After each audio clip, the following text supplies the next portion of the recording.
A gente vai falar mais importantes, características mais importantes. É importante a gente se recordar de algumas situações, tá bem?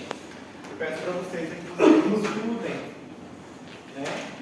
Não foi uma boa experiência a última aula relacionada a vocês não terem estudado. Foi vergonhoso. Tudo bem? Por quê? Não sabendo que é um inibidor da bomba de próton. É difícil, um antagonista de H2 também. O próprio nome já está falando que é o fármaco. Vocês ainda estavam com dúvida, certo? Então vamos estudar um pouquinho mais. Depois a gente vai fazer um exercício, caso clínico, diretamente relacionado aos fármacos que a gente já estudou, certo? Porque a provinha de vocês também agora entra casos clínicos, entraram alguns casos clínicos também, tá? Princípios da parte de antibiótico terapia, então, aqui entra uma parte muito importante, que a gente tem os nossos fármacos de forma geral. A gente tem os antimicrobianos, aqui a gente tem bacteriostáticos, bactericidas e aqui relacionado ao espectro também. Na parte da gente tratar o paciente, a gente tem que conhecer o bichinho que a gente está enfrentando. Então, é muito importante que vocês conheçam o micro-organismo, saibam justamente lidar com esse patógeno, certo? E a gente vai falar justamente de micro-organismos, como a gente falou na última aula, de gram positivo e de gram negativo também. Quando a gente fala justamente que um fármaco ele tem uma ação bactericida, é que ele vai causar justamente a morte da minha bactéria. Que ele tem uma ação justamente o quê? Que ele promove a lise, ou seja, morte da minha bactéria. Por isso que eu falo bactericida. Bacteriostático, eu falo que ele tem propriedade justamente para inibir justamente o quê? O processo ou a multiplicação da minha bactéria. Então, esses são os principais efeitos diretamente dos meus fármacos. Bacteriostático e bactericida. Relacionado ao espectro também, isso depende muito se o antibiótico ele é de amplo ou de mínimo aqui espectro, ou seja, se ele pega uma gama justamente de micro-organismo, ou se ele vai ser melhor para gram positivo, ou se ele vai ser melhor para gram negativo, ou se ele justamente vai conseguir o quê? Atingir tanto o gram positivo como os gram negativos, certo? Quando a gente fala justamente de antimicrobianos, eu me refiro a uma substância química, natural ou sintética, que é capaz justamente de inibir ou fazer a destruição de algum tipo de micro-organismo, certo? Então, se recordando das nossas bactérias, normalmente, o que acontece com as nossas bactérias? Elas não possuem núcleo, não têm mitocôndrias, não têm aparato de Golgi diretamente, mas elas possuem DNA e RNA também. A gente só consegue observar na microscopia, certo? E geralmente elas estão o quê? De forma livre e elas infectam células eucariontes. Células eucariontes é justamente as nossas células, certo? A classificação dos nossos antibióticos, como a gente falou, eles sempre a gente vai levar em consideração bactericida e bacteriostático. E quais são justamente os que são bactericidas e quais que são justamente os bacteriostáticos? A gente vai falar de classe de fármacos e aqui é onde pega vocês normalmente, porque a gente vai falar justamente dos beta-lactâmicos e dentro dos beta-lactâmicos, por exemplo, a gente vai falar das penicilinas, depois a gente vai falar das cefalosporinas e cada um deles tem a sua geração. A gente vai falar de penicilinas naturais e penicilinas que são sintéticas. Depois a gente vai falar das cefalosporinas e dentro das cefalosporinas a gente tem até a quinta geração. Então isso aqui é importante que vocês se recordem, porque agora vai entrar vários fármacos para vocês. Cada um desses aqui é uma classe de fármaco. E cada um desses aqui a gente vai falar de forma o quê? Separada. Então vão ser muitas aulas aqui para a gente trabalhar com os nossos antibióticos, tá bem? Então a gente vai tratar de não perder o quê? Muito tempo. Então aqui que são bacteriostáticos, a gente tem os macrolídeos, justamente tetraciclinas, cloranfenicol, clindamicinas, a lincomicina também e as sulfamidas também. Todos esses são bacteriostáticos. O que seria bacteriostático? Inibe justamente o crescimento do meu micro-organismo, a multiplicação. Bactericida é que promove a lise ou morte diretamente do meu micro-organismo.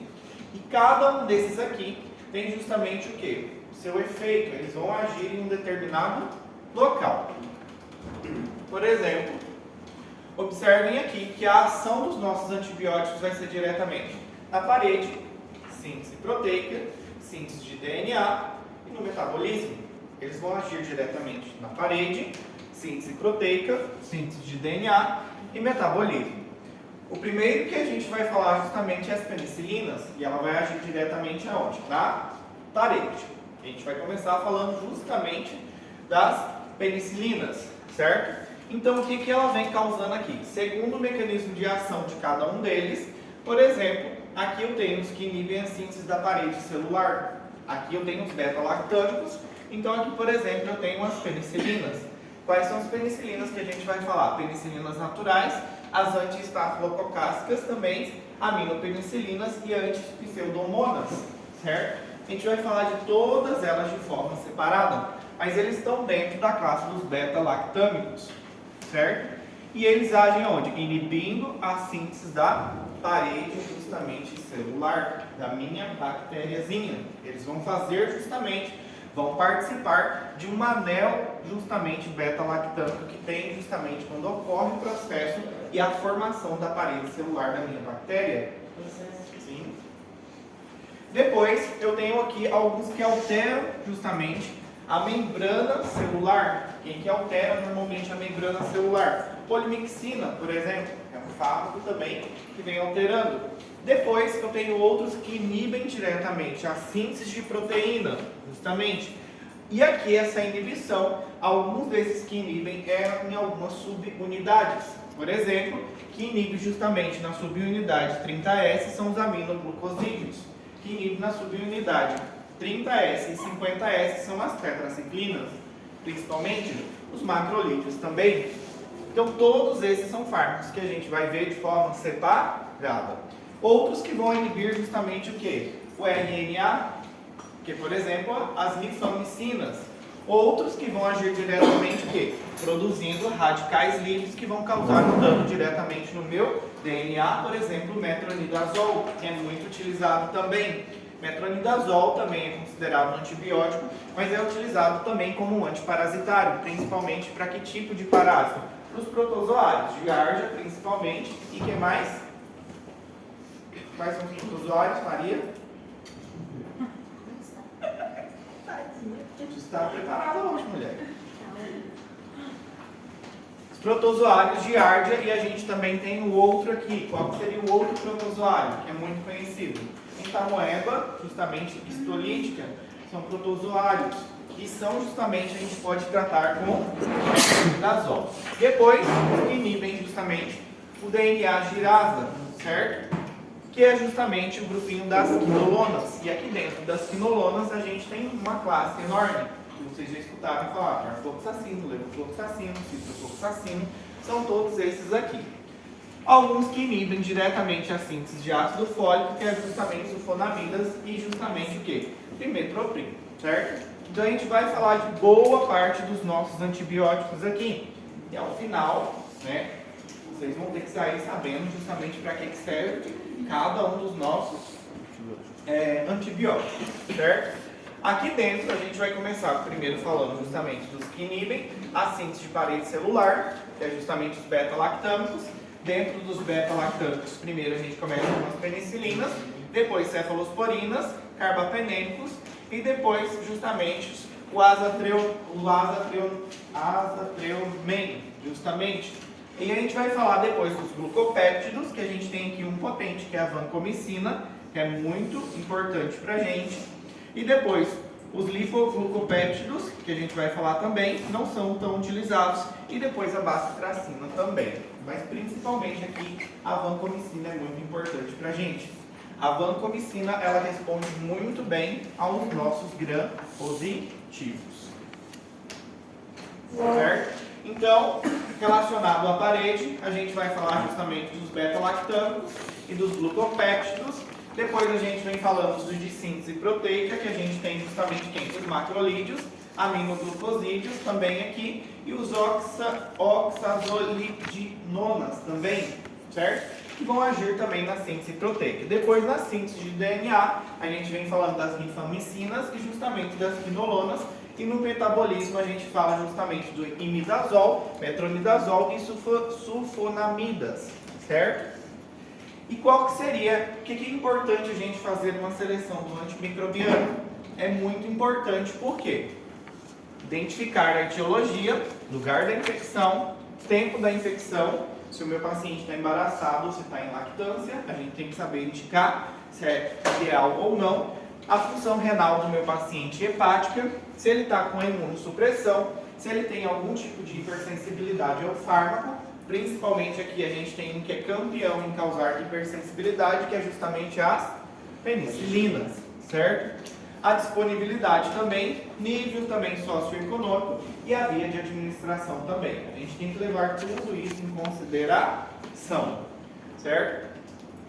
Aqui, por exemplo, a gente tem alguns micro-organismos, certo? Principalmente de pele, a gente falou semana passada de alguns, Staphylococcus epidermidis, Staphylococcus aureus, justamente aqui, Micrococcus luteus também, e aqui a gente observa alguns que fazem parte do trato oral também, e trato respiratório, certo? Principalmente a gente tem alguns aqui, por exemplo, Streptococcus do grupo alfa e beta hemolítico, da classificação de Lancefield, que é muito importante para a gente também.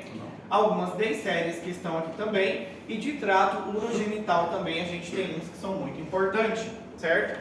Tudo isso aqui a gente tem que levar em consideração. A gente precisa conhecer o nosso bichinho para a gente saber combater o nosso micro-organismo. Vocês têm que conhecer quem que vocês vão enfrentar, certo?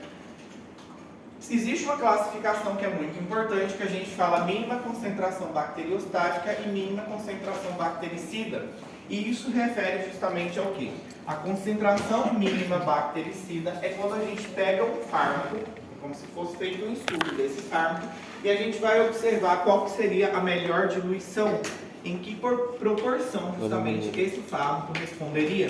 Existe hoje em dia um teste que é chamado E-teste, e esse E-teste, certo? Ele vem justamente o quê? Vem tiras, são tiras, cada uma dessas tiras custa em média uns R$300, cada tira. Esse é um teste que no final ele deve custar uns R$2.500, R$3.000. Quem que faz isso? Normalmente só o hospital de referência e onde as pessoas têm muita plata, né? Então o que acontece? O E-teste seria hoje um teste excelente pra gente. O E-teste, por quê? Porque essa fitinha, ela vem, por exemplo, dosando, por exemplo, aqui vem 0,5 miligramas, aqui vem, por exemplo, 300 miligramas, aqui vem, por exemplo, 200 miligramas, aqui vem, e assim sucessivamente, 700 miligramas. E como que a gente faz? Como que a gente fizesse no nosso antibiograma. No antibiograma, como ele é feito no hospital, eles pegam uma plaquinha, justamente uma cultura, semeiam o bichinho aqui, que já isolaram, vamos colocar aqui Staphylococcus aureus, semeou o bichinho aqui, no antibiograma ele é mais barato. Depois que faz o antibiograma, semeou o bichinho aqui, pega os xisquinhos de antibiótico e vai colocando. Por exemplo, coloca ciprofloxacino, coloca aqui amox, coloca aqui, por exemplo, ceftriaxona, e sempre na distância do quê? De 2 centímetros um disco do outro. Porque a gente precisa observar o quê? Se vai formar um halo ou não. O que mais a gente utiliza é o antibiograma para saber se é sensível ou se é resistente. Então, o que significa? Que se o meu micro-organismo cresceu em volta do disco, significa que é resistente. Muito bem. Se não cresceu nada, significa o quê? Se formou um halo, significa justamente que é sensível. Isso aqui, normalmente, o pessoal do laboratório, eles medem e vai dando uma proporção para você relacionado ao antibiótico. Qual seria o melhor antibiótico para tratar o seu paciente? O mais barato hoje em dia que a gente utiliza é o antibiograma. Só que o antibiograma, ele não dá diretamente o quê? Ele não vem falando para mim, ó,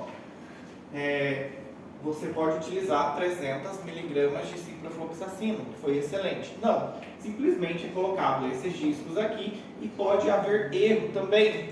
Por quê? Eu tenho que utilizar uma escala que é chamada escala de McFarlane, justamente para fazer isso daqui. Como que é feita essa escala?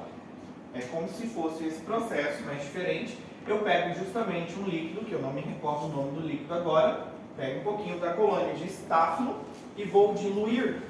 Diluo primeiro aqui em uma proporção, depois passo para cá, diluo de novo, diluo, até que chegue uma proporção de 0,5. Quando está em 0,5, eu automaticamente venho com um suave, passo o suavezinho aqui, e aí que eu vou justamente fazer o processo de semeadura. Só que normalmente os laboratórios não fazem isso, já vão direto, isolar o bichinho e passam aqui. Por que deveria ser feito esse processo de diluição? Porque aqui eu tenho uma quantidade, supostamente, que seria ideal de um micro-organismo para mim semear aqui, porque se eu pego uma colônia pura e passo aqui, pode ser que eu passe demais, uma colônia, uma alta concentração, muito micro-organismo, e talvez o quê? Seja um falso positivo, ou seja, seja um resultado não fidedigno. Já o E-teste, que é esse teste que é caro que eu falo para vocês, ele já oferece mais vantagem justamente para mim. Por quê? Ele vem dosando, por exemplo, aqui, então, como a gente colocou, ele vem umas tirinhas, então, vou colocar de cima para baixo. 100 miligramas, 200, 300, 1 grama, justamente. E aqui vem falando o quê? Que aqui nesses disquinhos, ele vem a proporção do fármaco de forma ideal. Então aqui eu posso tratar o meu paciente de acordo com a miligrama necessária para ele. Eu não preciso criar um mecanismo de resistência no meu paciente com aquele micro-organismo. Então, de repente, aqui eu observei justamente que no ciprofloxacino, na infecção de vias urinárias do Lucas, por exemplo, ele é excelente somente o quê? 100 miligramas, já respondeu super bem. Eu não preciso, então, entrar com medicamento que é vendido na farmácia, então, ciprofloxacino de 500. Eu vou entrar, eu vou falar, Lucas, você vai manipular ciprofloxacino a 100 miligramas. Isso é o que precisa, justamente, e já é excelente para tratar o seu micro-organismo. Doutor, esse EDET, essas fitinhas são descartáveis? Uma vez só já era. E quanto custa cada um? R$300. Certo? Em que caso são indicados esses procedimentos? O quê? Do miograma e do E-teste? Normalmente, isso aqui seria, a gente indica quando o paciente vem apresentando o quê? Algum tipo de resistência. Mas o ideal seria o quê? A gente fazer em todos os pacientes para ver qual seria o melhor antibiótico para usar diretamente. Ou seja, qual que é o melhor antibiótico para usar no meu paciente. Por isso que seria ideal a gente utilizar o quê? De forma isso sempre. Mas isso é caro. Laboratório, governo, tudo isso não é todo paciente que você vai pedir. Então a gente vai pedir um antibiograma, por exemplo. Lá ele vem direto com infecção de vias urinárias.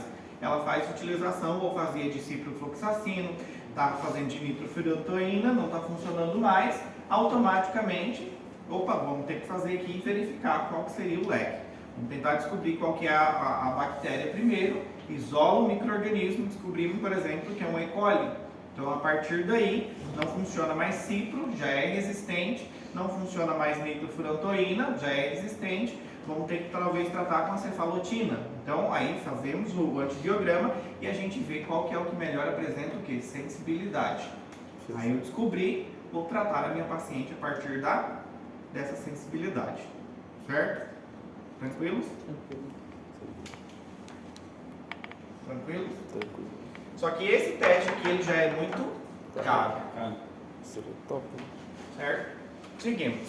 Então, os critérios do antibiótico ser ideal seria eficácia, seletividade, seguro, reversibilidade, custo acessível, sem interação, sem reação adversa e justamente o que? A ventana justamente de intoxicação dele, que ele poderia ser muito ampla. Porque aqui a gente tem que levar em consideração algumas situações. Alguns deles, por exemplo, os glucopéptidos e os aminoglucosídeos, eles causam o quê? Uma grande toxicidade a nível renal. Isso é um dado muito importante para a gente. Eles podem produzir justamente o quê? Uma grande intoxicação, principalmente o quê? A nível renal. Já principalmente rifampicina, quinolona, sulfonamidas e eritromicinas, eles já produzem mais toxicidade a nível o quê? Hepática. Já justamente a nível de ouvido, Aqui, principalmente, os aminoglucosídeos também e os glucopéptidos. Observe que tanto renal como de ouvido também. Algo que a gente tem que levar em consideração, principalmente se o nosso paciente é um paciente pediátrico. Hematológico aqui pode desencadear também uma anemia plásica. O que seria uma anemia plásica? Modificação. Sei lá. Estudou quando? Ah, é, vocês estão tendo hemato agora, muito bem. Mas anemia plástica. O que é anemia plástica? É a anemia que muda a hemoglobina permanentemente? Fosforo, por exemplo? Não. Não sei então. A fosforo. Então a Marcelo, gente não estudou ainda isso. A plástica Ela tá ela é desaparecida. microcística. hã? Não, a gente não estudou ela ainda não. Ah, não estudou. Não. Você não sabe não, Marcelo. Então Mas você você- estudou. A gente fez prova Megalobásica. Ela é Eu já mais odeio, gente. microcística. A plástica, muito bem. Então, eu pensei, é na supla que o professor está falando? Sulfonamidas, aham. Normalmente ela inibe a ação do ácido fólico, né? No absorve ácido fólico, então a anemia megaloblástica. Pode produzir uma anemia megaloblástica também. Só que pior dessa anemia de toda é justamente o quê? A plástica. Por que a plástica? Exatamente, causa uma inibição diretamente das minhas células mãe, da minha célula madre. Justamente que é o que origina justamente as minhas plaquetas, meus glóbulos brancos e justamente os meus glóbulos vermelhos. Muito bem. E principalmente a anemia aplásica, a gente tem uma complicação diretamente ocasionada por muitos dos antibióticos. Tá? Hipersensibilidade, a campeã é justamente aqui as penicilinas, certo? Principal medicamento que causa hipersensibilidade é a penicilina. Quem é o segundo? Dipirona. Muito bem. Dipirona é o segundo medicamento que vem causando o quê? Normalmente reação alérgica. Primeiro a penicilina e segundo é justamente a dipirona. Certo? Aqui coloquei um quadrinho para vocês somente de interações, somente para vocês já irem estudando essa parte. A gente vai falar de cada um deles de forma separada, tá bem? E os princípios da prescrição. A gente tem que tomar cuidado, principalmente na hora da gente fazer um processo, ou seja, a gente tratar um paciente com infecção bacteriana. Isso é muito importante a gente levar em consideração, sabe? A clínica do paciente não é só saber o fármaco, mas vocês têm que saber a clínica do paciente também. Tem que conhecer a história do paciente de vocês e tratar justamente o que? A infecção. Aqui é somente a nível de curiosidade de vocês, algumas infecções encontradas em um artigo científico justamente foi feito e o que mais veio prevalecendo, o que mais aparece é justamente o que? Pneumonia, que aparece muito. E vem aparecendo o quê? Infecções de vias urinárias, tanto a alta como a baixa. E a alta ainda vem apresentando uma alta prevalência. O que diferencia uma alta de uma baixa? Vamos fazer prova hoje, estão sabendo. Alta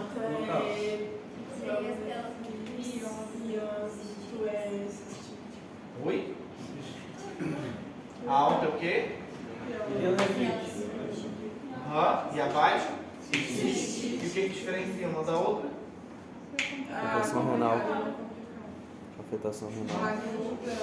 Afetação renal. Afetação renal? A alta tem afetação o quê? Renal. Renal, certo? Quais são os sintomas aí? Náusea. Febre, Náusea, foi complicado. febre, o que mais? Dor lombar, Dor lombar. Qual que é pior? Pielonefrite. alta, A alta, muito bem. E a baixa? O que, que o paciente tem na baixa? fissura, Dor suprapúbica. O paciente tem febre também? Não, Pode. Pode? não, se for daí já é. Se tiver febre já é alta, né? Complicação Alta. renal. Muito bem. Isso é um dado importante, porque febre, ela aparece na alta. Febre, ele falou assim que é nas duas, mas na alta é mais alta. A diferença é. Mas na baixa pode ser sintomático. Não. A baixa, o que acontece? Normalmente, o paciente que ele chega Só com quando infecção não de é trato renal. urinário Nos alto, slides não tá assim. é aquele paciente que chega justamente com a dor terrível, lombar. Que é febre também, nas Não. duas só. Não. O que Na acontece? cistite ele falou que não Gente, tem. o que diferencia uma alta e uma baixa justamente é a febre, principalmente a febre. Falou. E a dor Eu suprapública? aprendi a vida inteira. É, e a dor justamente suprapública, que né? não. É isso. O suprapúblico que era o diferencial das Os duas. pacientes normalmente não têm febre na Não fez baixa. mais, ele falou febre. Isso é algo que manifesta sempre. O que acontece? Esse é o paciente que chega justamente com a pielonefrite, com infecção de trato urinário alto, é aquele paciente que já chega com a mão justamente aqui nas costas e o quê? Gemendo de dor, normalmente já chega chorando na sua frente, entende? O paciente tem febre também. E aí você vai fazer o que com esse paciente? Vai pegar todos os dados dele, vai avaliar o seu paciente e vai fazer um teste semiológico. O que normalmente a gente faz? Jordano. Jordano, muito bem. Com hipercussão você dá um murro ali no paciente, não, né? Óbvio, você faz com hipercussão, devagarzinho ele já tem quase um reflexo dele te dar um murro diretamente. Por quê? A gente faz esse teste. Pra ver. Pra ver se ele tá Se é nível renal, né? negativo ou positivo. Para ver justamente o que? Se está a nível renal, a cápsula justamente do rim, ela acaba inflamando. Então, justamente quando a gente faz esse processo, justamente essa vibração, o que acontece? Dói. Então, por isso que o paciente tem um reflexo, porque está completamente o quê? A cápsula afetada, justamente está completamente o quê? Inflamado. Então, o paciente ele sente na mesma hora. Isso incomoda. Só de encostar, exatamente, algum paciente já é febre. E normalmente o paciente, quando tem uma alta, ele chega o quê? Chorando de dor. Ele é um paciente que chora. Ele chega chorando já. Normalmente sempre é assim. E como que a gente faz o tratamento com esse paciente? A gente já manda antibiótico nele. Chegou lá, pensei já numa infecção de vias urinárias, eu já lasco o antibiótico. Qual que é o procedimento? Ó, Se tiver febre, sim, né? já de cara, chegou lá já. Peraí. Infecção de vias urinárias, já manda antibiótico. Qual que é a primeira coisa que eu faço? Hã? Muito bem. Primeiro eu faço a analgesia. Vou tirar a dor do meu paciente. Se ele tiver com febre também, vou entrar justamente com antitérmico e vou fazer o quê? Pedir para ele urinar e mandar para o laboratório. E o paciente vai ficar onde? Vai ficar na urgência com você. Até chegar o hemograma dele e até chegar a urina dele. A partir daí você vai fazer o quê? Indicar o melhor antibiótico. Porque normalmente a gente faz isso. O que a urina mostra pra gente? Bacteriúria. Se tem bactéria, muito bem. O que mais que aparece no exame de urina? Na urina simples? Tem hematúria, proteína. Tem proteína, tudo bem, mas na bactéria, relacionado à bactéria. Se tem nitrato, pode ser. Nitrato, nitrito positivo, muito bem. Se tem nitrito positivo, significa o quê? Mucus. É, você falou. É a bactéria. Agora não sei se é negativo ou positivo, mas. Tá no rumo. É. Isso é um dado importante pra gente. Normalmente, quem são bactérias produtoras de nitrito positivo? Os gram Negativo? gram negativo, muito bem. Se vem justamente, óbvio que na urina simples, vem mostrando já que tem bactéria, vai dar muito aumentado bactérias, mas tem que dar aumentado o que também? Leucócito. Porque às vezes se aparecer somente bactéria na urina e não aparecer leucócito, o que significa? Contaminação? Contaminação, muito bem. Mas tem que dar bactéria, tem que dar leucócito elevado, e se aparece nitrito positivo, eu posso pensar em um gram negativo. Por que isso é importante? Antibiótico. Antibiótico, muito bem. Exatamente. Se não vem nitrito positivo, eu posso pensar em um gram positivo. O principal gram positivo causador de infecção de vias urinárias é justamente o Staphylococcus saprophyticus, gram positivo. Gram negativo é justamente a E. coli. Principal, de forma geral, causador de infecção de vias urinárias é justamente a Escherichia coli, que é um bacilo gram negativo. Mas por gram positivo é justamente Staphylococcus saprophyticus. Seguimos.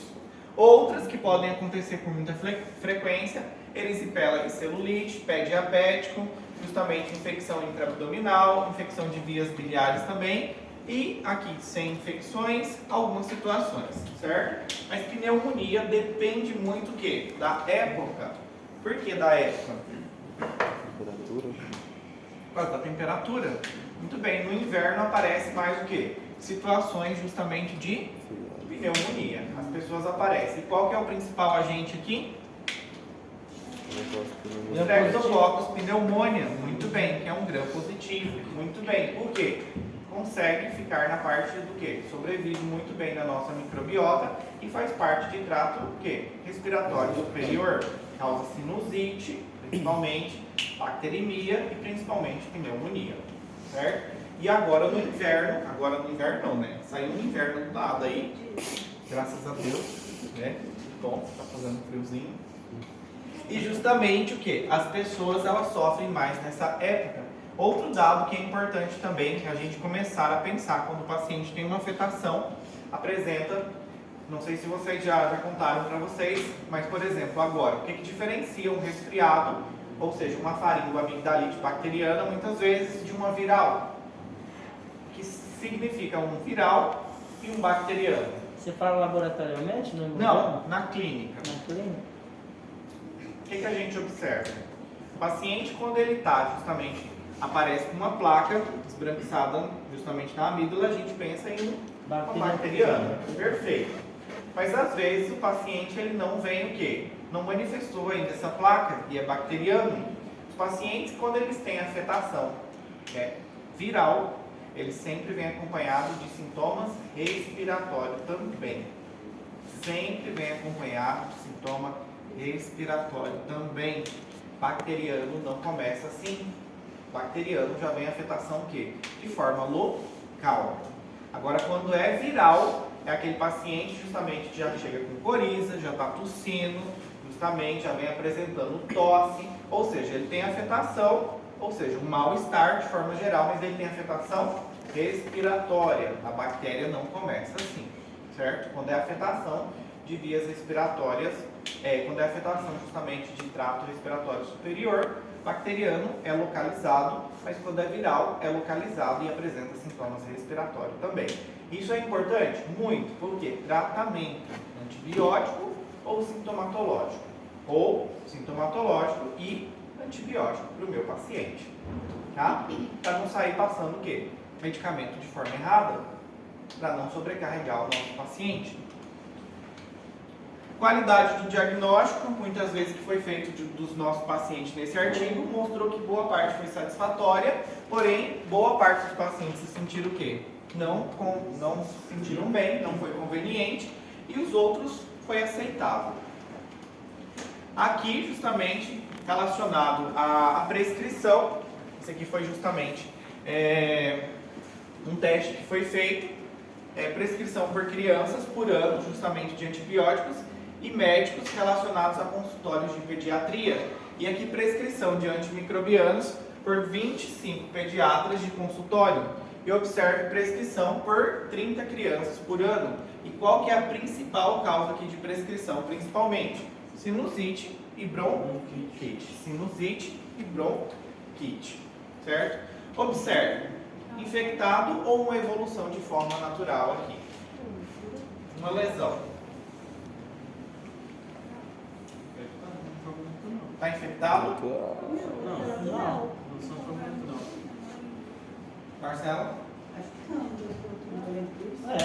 Muito bem. Algo Algo que a gente tem que pesquisar sempre, tá? Exatamente, não vem apresentando nenhum tipo de exudato com a nossa paciente. Aqui está infectado ou uma evolução natural, certo? Isso é sempre importante, vocês vão ter que olhar, principalmente em paciente que fez algum procedimento cirúrgico, se esse paciente vem apresentando algum tipo de secreção ou não.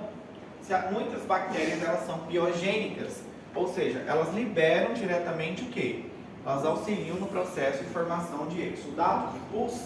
Então, automaticamente, quando a gente observa, tá? Quando você sabe que a ferida está infectada, ou seja, úlcera de pressão, ferida operatória, úlcera venosa ou isquêmica, achados tipo aumento de secreção, com aspecto purulento, edema, aumento de eritema, aumento de dor, a temperatura local tá ok, aumentada também, e normalmente apresenta celulite ao redor da ferida, ou seja, mudança do aspecto do tecido, algum tipo de descoloração, sangramento muito fácil, a borda é mais friável. Isso a gente sempre tem que observar, e às vezes que nem nesse caso aqui, se tivesse o que? Feito um processo, tivesse suturado a paciente, o que a gente tem que fazer? Todo santo dia, se vocês estão no centro cirúrgico, é um paciente seu que está em clínica, já passou por cirurgia e foi para a clínica, é você que é o médico, é o clínico, você tem que olhar, você tem que tirar isso daqui, vai ter que apertar e justamente ver se tem o quê?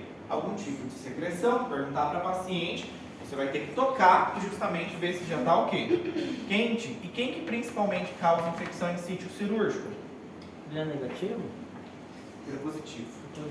Por que gram positivo? Contato do ar, né? Se for negativo, não tem contato com A pele. Microbiota, quem que é o principal? Staphylococcus aureus, principalmente, que faz parte da nossa microbiota. É uma das principais bactérias, ela faz parte da nossa pele. Staphylococcus epidermidis também, que vem causando o quê? Infecção em sítio cirúrgico. E a gente avaliar isso é muito importante. Não é só você, eu sei o antibiótico, mas você não sabe avaliar, às vezes seu paciente não precisa. Por quê? Porque a gente tem que levar em consideração que as bactérias, elas são muito inteligentes e elas criam resistência. Não é sair chutando antibiótico em todo mundo e pronto, toma e resolve. Entende? Um aluno meu, um orientando meu, ele está fazendo justamente um trabalho, e o trabalho que ele está fazendo é uma pesquisa a respeito da automedicação, e quase 100% fala que se automedica. E boa parte é o quê? Às vezes é a indicação do amiguinho. Eu tenho aqui 2 comprimidos, leva para casa e toma. É ótimo para infecção de vias urinárias, só tem 2. A pessoa toma, resolveu o problema, supostamente, e perfeito. Ali ela está fazendo o quê? Criando uma resistência. Exatamente, e isso acontece muito. E a gente tem que ter esse perfil como médico, de saber orientar os pacientes e falar, é para tomar tantos dias de forma correta. O senhor vai fazer a utilização por tantos dias, espera o senhor aqui tal dia, ou a senhora, para a gente ver como que está justamente a ferida, ou como que está essa lesão, ou como que está a patologia, ou como que está a evolução do senhor, certo? Mas tem que seguir de forma correta. Professor, só que existe uma automedicação também da própria classe médica também, né? Por exemplo, o paciente vai no cardiologista, aí o cardiologista passa lá toda a medicação, aí ele vai no urologista, aí o urologista não pergunta para ele o que ele toma, pergunta, sabe que ele é cardíaco, mas já passa os medicamentos que tem interação com os medicamentos da cardiologia e não faz a anamnese do paciente, passa para resolver o problema dele, já entra na automedicação, quer dizer, dá problema também, efeito colateral, alteração medicamentosa, tudo porque não houve um histórico ali. Exatamente, não houve um histórico, isso é muito importante também, mas o que acontece? Cada um acaba, o que acontece? Os medicamentos salvam de um lado e justamente tampa de um lado, mas destampa do outro. Essa é a realidade dos fármacos. E cada um só olha pro seu. Por exemplo, vocês às vezes têm crise de ansiedade, estão morrendo de ansiedade e vocês morrem de estudar também. Vão aonde? No psiquiatra. O psiquiatra, enfim, vocês o quê? Benzodiazepina, clonazepam, causa amnésia. Então, vamos usar o verbo logo fudendo na vida de vocês também, né? Vocês vão estudar e vão ter amnésia, não vão lembrar de nada. Então, vai, de um lado, controla a ansiedade, mas do outro, nas provas, nos exames, acaba o quê? Esquecendo tudo. Aí vai mal na prova e tem mais ansiedade. Exatamente. Aí vai na prova, vai e toma mais o quê? Ansiolítico. Então, destampa, tampa de um lado, mas destampa do outro. Essa é a realidade, infelizmente. Aí se vem, passa por mim, eu falo, pelo amor de Deus, para com isso, vamos trocar. Mas quem entende melhor é justamente quem? O psiquiatra, que fez a avaliação e chegou ao quadro dele realmente a necessidade. Mas às vezes, talvez indicar uma psicoterapia, algum outro método, a gente tenta partir para algum método mais natural para tentar justamente o quê? A pessoa ajustar para que não seja tão agressivo. Hoje, ontem mesmo, um aluno saiu chorando na minha prova. Por quê? Teve uma crise de ansiedade no meio da prova. E acontece muito. Acontece muito. Não é só vocês que passam por crise de ansiedade, a gente também passa.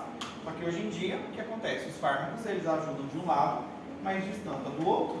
Quando eu venho tomando um antibiótico para tratar uma determinada patologia, eu estou o quê? Tirando todas as bactérias boazinhas que estão no meu corpo, que me auxiliam, que me ajudam, eu estou matando elas também, estou incluindo elas no pacote também.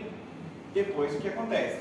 Novamente, eu passo o quê? A fazer a microbiota novamente trazer essas bactérias de volta, mas é assim que funciona.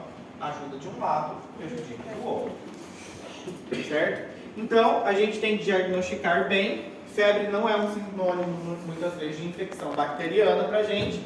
E a gente tem que ter um cuidado no tratamento de exames, principalmente de hemogramas e nas culturas que a gente falou logo no início, certo? Coletar essas culturas é muito importante.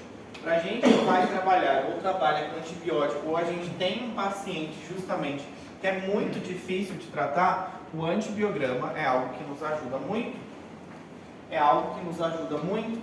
E boa parte da resistência que o meu paciente ele vem justamente adquirindo foi porque a vida inteira ele seguiu o quê? Tomando uma medicação de forma correta.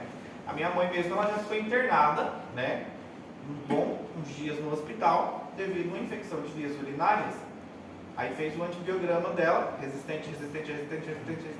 Não sei nem o que sobrou, nem lembro, faz muito tempo, só estava sobrando um que era sensível, o resto já era tudo resistente. Mas por quê? Tomava de forma regular, relaxadamente, usava quando queria, ou melhorei, já parei, e normalmente é o que acontece. É normalmente o que acontece. Aí depois complica, a situação fica feia. Certo? Então as culturas, normalmente, elas podem ser feitas ou de sangue, punção justamente de uma coleta justamente fechada ou intraoperatória, e dependendo muito do caso ou da infecção do meu paciente, se é um paciente diabético, a gente tem que levar sempre em consideração também pacientes que têm uma imunossupressão para fazer esse processo, essa cultura. Paciente com pé diabético é muito difícil. Se der uma pseudomonas, é difícil. Já viram um pé diabético com pseudomonas? A sala ela cheira justamente o quê? Tem um cheiro adocicado. A literatura diz que é cheiro de uva, de semente de uva, mas eu não acho nada de cheiro de semente de uva. Mas se um dia vocês chegarem e ter um paciente justamente com pé diabético, quando vocês entrarem na sala e for pseudomonas, vocês vão sentir o quê? O cheiro. É um cheiro adocicado. Além do mais, quando vocês forem fazer o quê? Limpeza desse paciente, fazer asepsia, ou seja, drenar o que está justamente ali, o micro-organismo, vai sair uma secreção de coloração o quê? Esverdeada. Porque a pseudomonas ela solta justamente um pigmento esverdeado. Aonde normalmente ela causa infecção, ela solta uma pigmentação esverdeada. Até mesmo se chegar com uma infecção de vias urinárias por pseudomonas, a pessoa ela vai urinar de coloração esverdeada. Da úlcera varicosa também é. A úlcera varicosa. Por pseudomonas. Pseudomonas. Sim. Pode ser também. Aonde ela passa, ela sempre solta essa pigmentação. É característico dela. E quando a gente vai drenar, ou o paciente está com pseudomonas, se vocês tiverem oportunidade, vocês não precisam chegar e cheirar. Mas a sala, ela tem um cheiro adocicado. Certo? E acontece muito em paciente com pé diabético. Certo? Então aqui a gente vem utilizando o quê? O espectro também dos nossos antibióticos. E a gente fala espectro estreito e espectro normalmente amplo. Aqui quando eu falo normalmente amplo, é o seguinte forma. O estreito, eu tenho um patógeno previsível, eu sei qual que é o patógeno já, ou imagino. Então aqui eu posso utilizar o quê? Normalmente somente um antibiótico. Eu já sei qual que é o micro-organismo. Normalmente são mais baratos, tem menos efeitos adversos e tem o quê? A mesma eficácia. Agora, quando eu falo o espectro mais amplo, eu patógenos poucos o quê? Previsíveis. Eu não sei muito bem o que eu estou lidando e muitas vezes é um paciente de UTI, eu tenho que utilizar o quê? Vários antibióticos. Eu não sei justamente, ou ele vai ter um tipo de micro-organismo, ou ele está com várias bactérias ali, eu não faço ideia. E normalmente esses de amplo espectro, eles são o quê? Mais caros e tem mais o quê? Por azar, mais efeito o quê? Adverso. tá? Aqui, somente para vocês já irem se adaptando, exemplo da duração da antibiótico terapia de forma curta, em caso de uma amigdalite, normalmente é 5 dias, sinusite ou aqui em situação de maxilar, de 5 a 7 dias, uma pneumonia depende muito, de 7 a 10 dias, certo? Infecção justamente o que? De trato urinário. Aqui vocês já estão fera, né? Já estão sabendo tudo. Cistite não complicada, normalmente 3 dias. Cistite complicada, normalmente 7. E aqui uma pielonefrite de 7 a 14 dias. Aqui alguns princípios, certo? O início, o que a gente tem que fazer. E aqui justamente a gente vai iniciar com quem? Com as ampicilina. O primeiro antibiótico que a gente vai falar agora é justamente a ampicilina. Só que antes da gente entrar nas ampicilinas, a gente tem um caso clínico que vocês mesmos vão desvendar sozinho. O paciente nosso aqui é o Carlos, é um homem de 40 anos e ele consulta com seu médico com queixa de acidez estomacal e dor na parte superior do abdômen, que vem experimentando essa dor já nos últimos 3 meses. Ele tem tentado justamente o quê? Controlar esses sintomas com antiácidos de venda livre. Ele vai na farmácia e compra antiácido, certo? Porém, infelizmente já não tem o quê? Resolvido o problema dele. Qual que é o antecedente médico? Carlos não tem antecedente médico significativo, não está tomando outros medicamentos, não tem alergia conhecida, nem problema de saúde, que são o quê? Importante. A história clínica, Carlos descreve que seus sintomas começaram a piorar depois de comer o quê? Comidas mais copiosas ou de forma mais picante. A menudo, o que acontece? No meio da noite, a menudo se desperta pela noite devido à acidez estomacal. No meio da noite, ele vem despertando devido a essa acidez estomacal. Há experimentado também o quê? Perda de peso. Não há experimentado perda de peso não desejada, nem dificuldade para tragar, então o paciente não perdeu peso, um dado importante, e não está tendo disfagia também, dificuldade para tragar. Não fuma, nem consome álcool de maneira excessiva, só um pouquinho às vezes. No exame físico, justamente, Carlos não revela o quê? Achados anormais, ou seja, fez o exame físico do paciente, está bem, seu abdômen é suave, não há signos de distensão abdominal, nenhum tipo de massa palpável, não apresenta signos de anemia, nem outros sintomas gastrointestinais de forma aguda. Primeira pergunta. Baseado na história clínica de Carlos, qual a afecção mais provável estaria experimentando aqui? Fácil demais, né? O que ele poderia ter aqui? H. pylori também.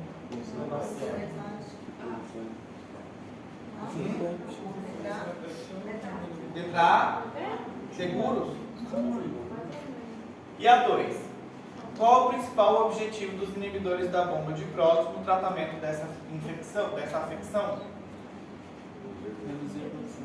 Reduzir a produção de ácido gráfico. Não é tá fácil, né? Qual o objetivo?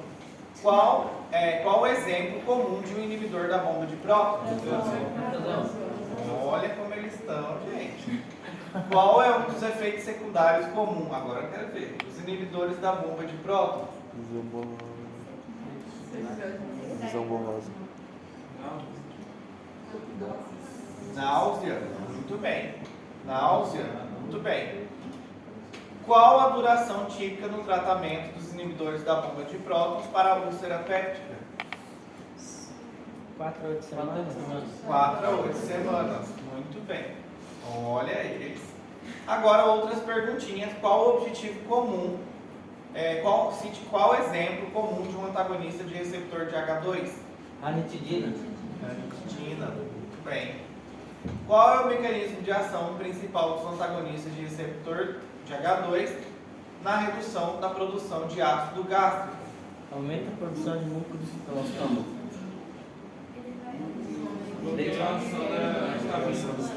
E aí? O que é o antagonista? Eu acho que é D.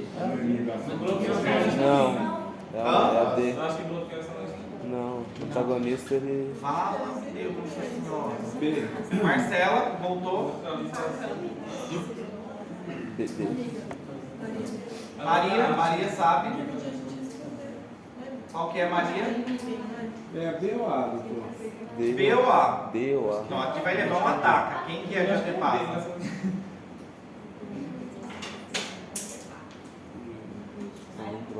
Vai bloquear a ação da vitamina. O próprio nome já diz, gente. Principal ação antagonista é bloqueador de receptores de H2. Bloqueia a ação da histamina nos receptores de H2. Esse é o mecanismo de ação. Qual é o mecanismo de ação principal dos antagonistas de serotonina? A mesma sistemática. D. Bloqueia os receptores de serotonina no trato gastrointestinal. Eu já fico até com medo de ser pegadinha, tá ligado? Não, se é um Não, eu fiz fácil mesmo. Na verdade, a gente já faz muito nervoso. Para que afecção médica se utiliza comumente os antagonistas de serotonina? Vamos selecionar a terapia lá na Rádio C. Seguro? Laila? Não, eu queria saber o que é migrânia. E aí, Lucas, qual que é? Ah, Concordo com a letra C. Hã?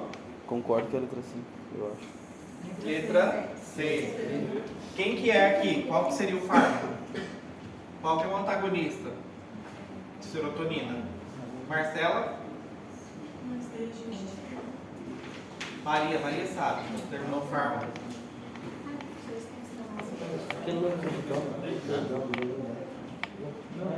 Amanda também, está desaparecida faz um mês. Eu?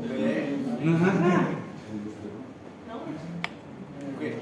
Eu sei o nome dele de farmácia, porque ele usava muito. Então qual é? O Vonal, que eu gostaria. E qual que é o pronome? Loperidona? É, Ondansetron. Muito bem. Um exemplo comum de um antagonista de serotonina, então, ondansetron. Em que tipo de paciente normalmente se prescreve os antagonistas de serotonina? Letra D. Pacientes normalmente quimioterápicos ou radioterapia. Qual é o principal mecanismo de ação dos relaxantes estimulantes?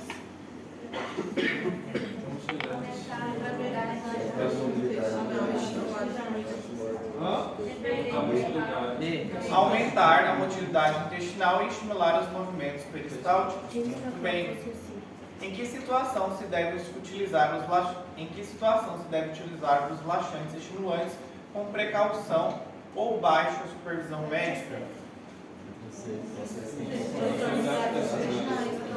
Muito bem. Mas também, né? Tipo gritando assim, sou eu. Que tipo de sintoma, normalmente, pode aliviar os antiflatulentos? essa é a prova final? Claro que não. Qual é o mecanismo de ação principal da simeticona? Romper as burbujas de gás. Muito bem. Viram que fácil? Essa é a prova do... Maravilha, Aproveita essa aí da P1 já, tá pronto. Vai ter nem trabalho pra fazer a prova de novo. Quando é que o professor Marcos vai Você vir? tá cansado mesmo, tá com os horários tudo embolados, que eu tô sabendo. E Os horários tudo embolados. Aí, tá vendo? A prova já tá até pronta, só faltava o jeito. muito fácil, né? Não. Mas o problema é que Eu vocês. tenho vergonha, doido. Eu tenho vergonha. Tá topado, muito fácil não, topado. Está muito fácil. Ah. Certo, pessoal? Vou deixar vocês estudarem e amanhã a gente inicia. É, viu? Eles vão falar.